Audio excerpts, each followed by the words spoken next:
हरिओम.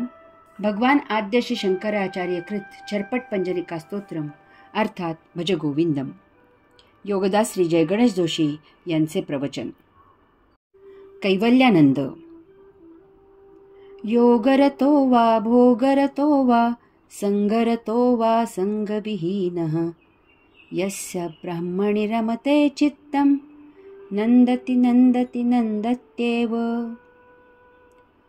तो योगरत असो किंवा भोगरत असो, तो संगरत असो किंवा निस्संग असो, परंतु जर त्याचे चित्त आत्मपरब्रह्मात रत असेल तर तो सदानंदी, नित्यानंदी, परमानंदी आहे हे सुनिश्चित. भगवान आद्य श्री शंकराचार्य चरपट पंजरिकेतील शेवटच्या स्तोत्रात मुक्तावस्थेतील आचरण कसे असते ते सांगत आहेत. जीवनमुक्ती प्राप्त झाल्याचे लक्षण योग्याचे नित्य व्यवहारात दिसून येते. असा जीवनमुक्त योगी सदानंदी असतो. तो नेहमी सहज योगाचरण करत असतो. त्यासाठी त्याला काही निराळा भाव ठेवावा लागत नाही. योगिक आचरण हीच एकमेव त्याची स्वाभाविक अवस्था असते. तोच त्याला स्व अधिक भाव झालेला असतो. हे असे आचरण करणे म्हणजे काही निराळे आचरण करणे असे त्याला वाटतही नाही. हे असे आचरण त्याचे नित्याचरण असते. भावसमाधी अवस्थेत तो एका महाविलक्षण अलौकिक अवस्थेत परमकेवलावस्थेत असतो. त्यावेळी त्याला पाहिले तर परम आनंद म्हणजे काय ते पाहणाऱ्याला समजेल. अशा वेळी तो परमसमाधानात असतो. अशा या समाधानामुळे त्याचा चेहरा परमतेजाने झळाळत असतो. हीच परमयोगावस्था असते. योग म्हणजे अंशात्मा आणि परमात्मा यांचे मिलन. अंशात्म्याचे परमात्म्याजवळ संधान जुळून येणे म्हणजे योग प्राप्त होणे. योग्याला त्याच्या समाधी अवस्थेत न्याहाळले तर योगी असणे म्हणजे काय त्याचे चक्षुर्वै सत्यम दर्शन होईल. भगवान आद्य श्री शंकराचार्य सांगतात की योगी योगावस्थेत जसा परम आनंदात असतो तसाच तो भोगावस्थेतही परम आनंदात असतो. योगी भोगावस्थेत असतो म्हणजे त्याची काय अवस्था असते. योग्याला देहधर्म पाळावाच लागतो. त्याला देह जीवित ठेवणे काही चुकत नाही. त्यासाठी त्याला कुटुंबात समाजात वावर करावा लागतो. अशा वेळी योगी परम आनंदात असतो. अन्न सेवन करताना पानात जे जसे जेव्हा आणि जितके मिळेल त्यात तो महासमाधानी असतो. त्याची किंचित मात्रही अगदी चुकूनही तक्रार नसते. एक एक घास तो अशा काही समाधानाने सेवन करतो की पंचपक्वान्ने खाणाराही तितका समाधानी असेल की नाही हे शंकास्पद व्हावे. तसेच कपड्यांच्या बाबतीतही त्याचे आचरण असते. त्याला अत्यावश्यक कपडेसुद्धा जरी मिळाले नाहीत तरीही जे आहे त्यात तो मोठ्या आनंदात असतो. अंग झाकणे, देहाचे संरक्षण होणे हाच केवळ त्यात हेतू असतो. तीच गोष्ट निवासाची.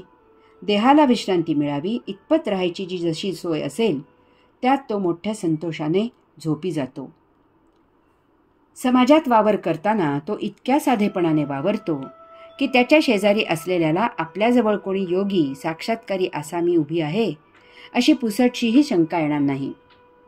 बाजारात, दुकानात, रस्त्यात, गर्दीत, वाहनात किंवा अन्य अशा ठिकाणी त्याची कशाबद्दलही कसलीही तक्रार नसते.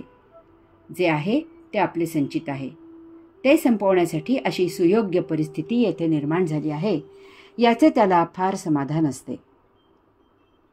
अशा प्रकारे साक्षात्कारी मुक्त योगावस्थेत आणि भोगावस्थेत महासमाधानी महाआनंदी असतो.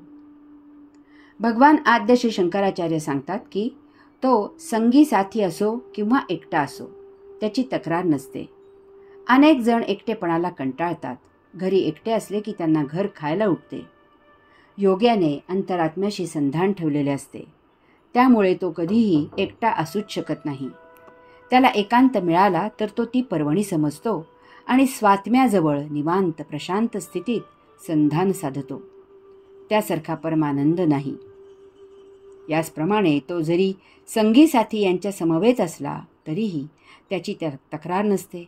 सर्वांमध्ये असूनही नसल्यासारखे कसे असायचे ही कला त्याने अवगत केलेली असते. भर गर्दीत हा प्रशांत असतो. आजूबाजूला कितीही कोलाहल सुरू असला, त्यांचे भौतिक उद्योग सुरू असले, गडबड गोंधळ सुरू असला तरी याचा एकांत ढळत नाही. तो आपल्या जपात मग्न असतो. अनेक वृद्धांना मोठा प्रश्न असतो की म्हातारपणी वेळ कसा घालवायचा. पिढीतील अंतरामुळे कोणाजवळ विषय जमत नाहीत. तसेच नव्या पिढीतील कोणालाही त्यांच्यासाठी वेळ नसतो. जो तो आपापल्या उद्योगात रममाण असतो. अशा वेळी जे तारुण्यात जमले नाही ते करायला वृद्धापकाळात परमात्म्याने आपल्याला सुसंधी दिली आहे हे ओळखून आता तरी या उतारवयात त्याच्याकडे जाताना त्याच्याच नावाचा उद्घोष करत असावे. योग्याला अशा प्रकारे कोणी बरोबर असले आणि कोणी बरोबर नसले तरी काही फरक होत नाही. या दोन्हीही स्थितीत तो जेथे असतो तेथेच स्वात्म्याजवळ असतो. त्यामुळे तो अशा दोन्ही वेळी परमानंदात असतो. तो आत्मपरब्रह्माशिवाय कधीही असू शकत नाही. त्याची सदा त्यातच आत्मब्रह्मानंदी टाळी लागलेली असते. आत्मपरब्रह्मात रत असणे हेच त्याच्या जीवित असण्याचे लक्षण असते. अशा प्रकारे योगी साक्षात्कारी मुक्तावस्था प्राप्त असलेला कसाही कोठेही असला तरी तो केव्हाही सदानंदी, नित्यानंदी, परमानंदी, कैवल्यानंदी असतो. त्याच्या अंतर्बाह्य सदा केवळ आनंद आनंद आणि आनंदच असतो. भगवंत श्री योगेश्वर कृपेने चरपट पंजरिका स्तोत्र भाग 3 संपन्न. इति श्रीमत् शंकराचार्य विरचितम चरपट पंजरिका स्तोत्रम संपूर्णम. अशा प्रकारे भगवान आद्य शंकराचार्य यांनी कथन केलेले चरपट पंजरिका स्तोत्र संपन्न झाले. ओम तत्सत त्वम असि. हरि ओम.